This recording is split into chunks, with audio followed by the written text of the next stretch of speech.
So, England's beloved national hero was a guy who never even visited England, didn't slay a dragon, and was technically a Roman soldier from modern day Turkey. Yep, you heard that right.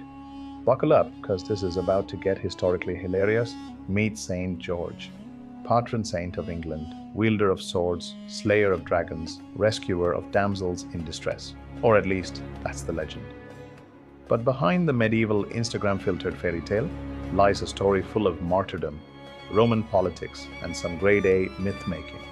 Because let's be honest, St. George's real biography is less Game of Thrones and more, wait, what? St. George wasn't from England, not even close.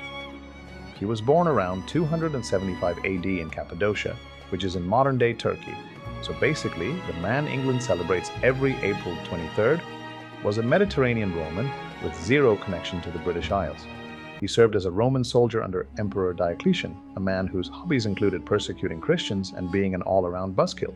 And when George, who was a Christian, refused to renounce his faith and kill others for theirs, well, Diocletian said, "Cool story, bro," and had him tortured and executed. Brutal.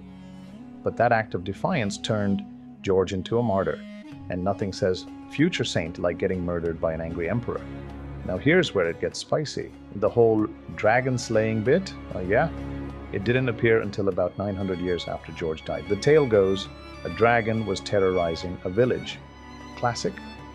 The villagers offered sheep to appease it, but when the sheep ran out, they started tossing in humans like it was a sacrifice buffet. Eventually, the princess drew the short straw. Enter George, who shows up, kills the dragon, saves the princess, and everyone converts to Christianity like it's a Marvel post-credit scene. But let's be real, the dragon, totally metaphorical. Back in the day, slaying a dragon meant fighting evil, not actual fire-breathing lizards. It's like saying someone today battled their inbox. Still, the story stuck. Why? Because it's epic. And medieval Europe loved nothing more than a good old knight versus monster plotline. Here's the kicker. St. George had nothing to do with England during his lifetime. He wasn't born there, didn't live there, and definitely didn't die there. But by the 12th century, crusaders returning from the Middle East started hyping him up like he was the medieval version of Batman. They claimed he appeared in battle, spectral, sword-swinging, and probably glowing for dramatic effect. By the time King Edward III rolled around in the 14th century, George had become a full-blown English icon. He was named the patron saint of the Order of the Garter, the medieval boy band of knights, and just like that, George went from Roman rebel to English superhero. Today, the red cross on a white background, saint. George's cross is literally on the English flag. You see it at football matches, national celebrations, and every time your uncle gets patriotic at the pub. But how wild is that?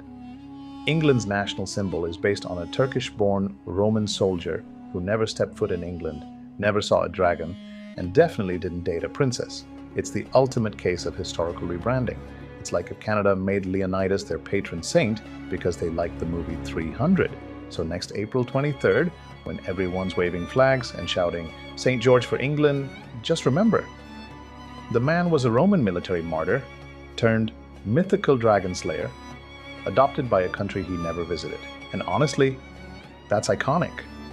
It's messy, it's weird, it's history, and it's hilarious. If you thought this story was wild, hilarious, or just plain WTF, hit that like button and subscribe for more history that sounds fake, but isn't. And tell me into the comments, what other national heroes have backstories that are way too weird for textbooks? Your idea might just be our next episode.